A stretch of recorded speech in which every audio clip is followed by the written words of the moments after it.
안녕하세요. 이스라엘의 하나님의 도움으로 베나닷을 패배시킵니다. 오늘 본문은 열왕기상 20장 13절에서 25절입니다. 14절 아합이 물었습니다. 하지만 누구를 통해 하시겠느냐? 예언자가 대답했습니다. 여호와께서 지방 장관들의 젊은 장교들을 통해 할 것이다 라고 하십니다. 아합이 물었습니다. 누가 전쟁을 시작하겠느냐? 예언자가 대답했습니다. 왕이 하십시오. 원래 지방 장관들의 군대는 직업 군인들로 이루어져 있습니다. 이들과 대조되어 자유인인 이스라엘 백성들로부터 소집된 징집 군인들이 또 있습니다. 이미 다윗 시대로부터 이스라엘의 군대에는 이 두 가지 종류의 부대가 섞여 있었습니다. 15절 그리하여 아합이 모든 지방 장관들의 젊은 장교를 다 소집했더니 232명이었습니다.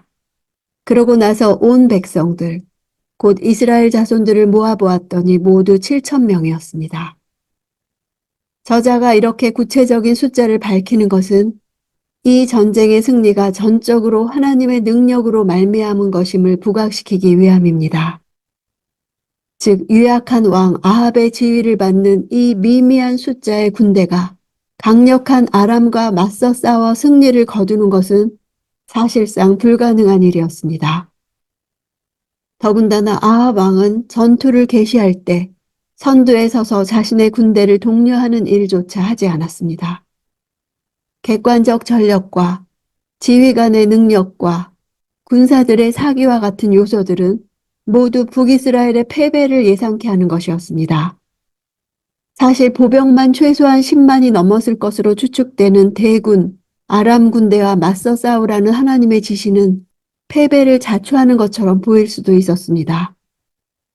이러한 분리했던 요소들은 북이스라엘의 승리를 통해 오히려 하나님의 능력을 더 현저하게 부각시키며 북이스라엘이 하나님께로 돌이켜 충성을 해야 할 당위성을 입증하고 있습니다. 16절 그들은 정오에 공격하러 나갔습니다. 그때 베나닷과 그와 동맹을 맺은 32명의 영주들은 장막에서 한창 취해 있었습니다.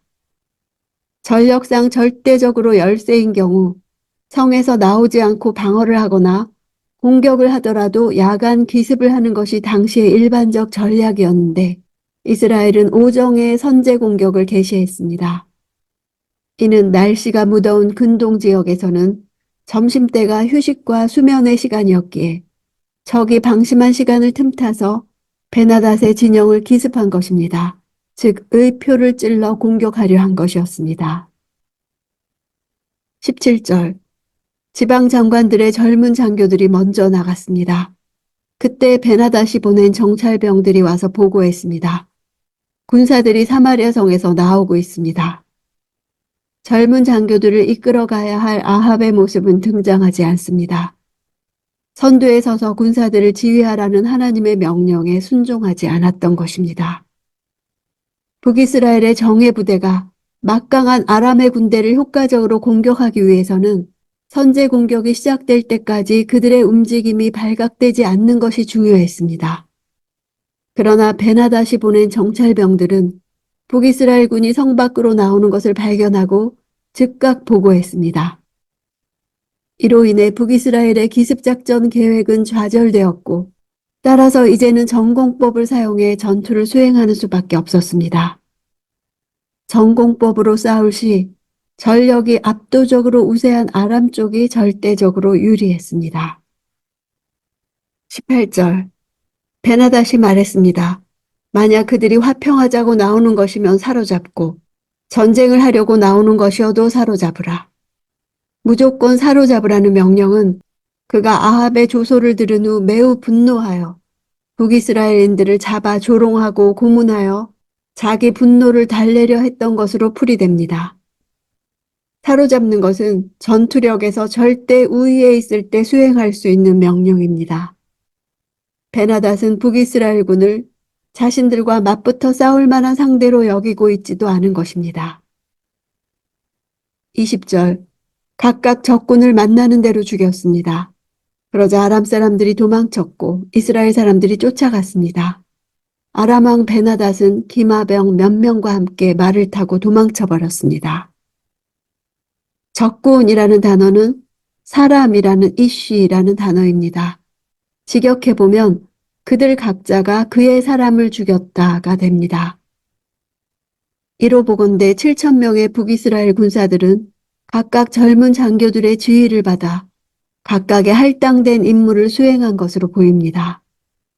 비록 소수이기는 했지만 이렇게 조직적으로 일사불란하게 적진을 공격함으로 10만이 넘는 대군을 상대로 승리할 수 있었던 것입니다. 죽이다 하는 단어 역시 일반적인 살인이 아닌 전쟁의 문맥에서 주로 사용되며 특히 주체가 하나님으로 하나님의 심판의 경우에 자주 사용되는 단어입니다. 여기서도 하나님의 타격이 베나닷의 군대에 내려졌음을 의미합니다. 이처럼 하나님이 함께 싸우셨기에 기껏 7,232명의 적은 북이스라엘 군사가 10만이 넘는 베나닷의 군대를 칠 수 있었던 것입니다. 21절 이스라엘 왕이 진격해 말들과 전차들을 공격하고 아람 사람들을 크게 무찔렀습니다. 아합은 전쟁의 국면을 주의 깊게 지켜보다가 아람의 군대가 도망가기 시작한 후에야 비로소 전장으로 나아갔습니다. 그럼에도 불구하고 하나님께서 그로 하여금 놀라운 전과를 올리도록 하십니다. 아합의 불순종에도 불구하고 이스라엘을 승리로 이끄신 사건은 인간의 공로가 전혀 없음에도 불구하고 당신의 백성에게 무조건적으로 부어주시는 하나님의 은혜의 충만함을 여실히 증명하고 있습니다. 22절 그 후 그 예언자가 이스라엘 왕에게 와서 말했습니다. 왕은 가서 힘을 키우고 앞으로 무슨 일을 해야 할지 생각해 보십시오. 내년 봄에 아람 왕이 올라와 왕을 공격할 것입니다. 예언자의 말에는 강한 명령형이 연이어 사용되었습니다. 가라, 힘을 키우라, 생각해보라. 이를 볼 때 아람과 북이스라엘의 전쟁에서 북이스라엘의 총지휘관은 아합 왕이 아니고 하나님이심을 알 수 있습니다. 하나님은 지금도 역사의 주관자 되시며 우리 인생의 총지휘관 되십니다. 당신을 의지하는 자들로 결코 수치를 당치 않게 하시며 최종적으로 승리하도록 이끌어 주십니다.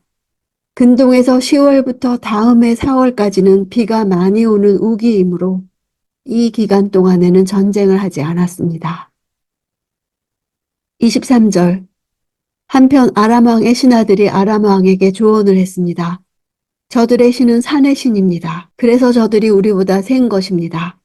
하지만 우리가 평지에서 싸운다면 분명 저들보다 강할 것입니다.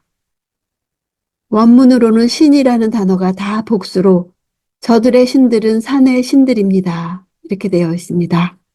고대 근동 사람들이 가졌던 다신관을 보여줍니다.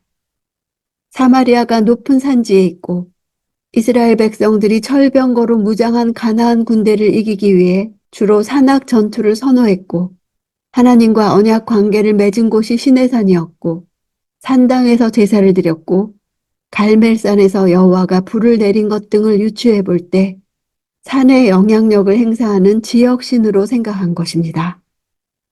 사실 이스라엘 사람들은 가나안 땅에 들어간 후 평지에 사는 사람들을 쫓아낼 수 없었는데 그들에게는 철병거가 있었기 때문입니다. 오늘 예언자를 통해 하신 말씀, 이 엄청난 군대가 보이느냐? 내가 오늘 내 손에 이들을 주리라. 그러면 너는 내가 여호와임을 알게 될 것이다. 라는 말씀을 나도 듣기 원합니다. 나의 삶에 일어나는 모든 일들에 대한 하나님의 목적은 하나님의 하나님 되심을 알게 하시는 것입니다. 우리는 엄청난 군대, 곧 10만과 7,232라는 숫자에 눌립니다. 그 간극을 뛰어넘는 것은 예언자를 통해 전해진 하나님의 말씀입니다.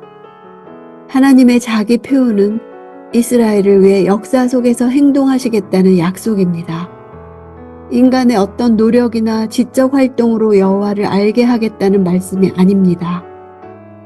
하나님의 개입으로만 이루시겠다는 것입니다. 다윗과 골리앗의 싸움은 그때만 이루어진 일이 아닙니다.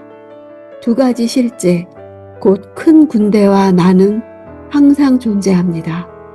하나님의 말씀은 인간의 자만심에서 비롯된 모든 말을 취소시키십니다. 오직 하나님의 말씀만이 이루어집니다. 오늘 내가 묵상하는 말씀이 그렇게 내 삶에서도 이루어질 것을 믿습니까?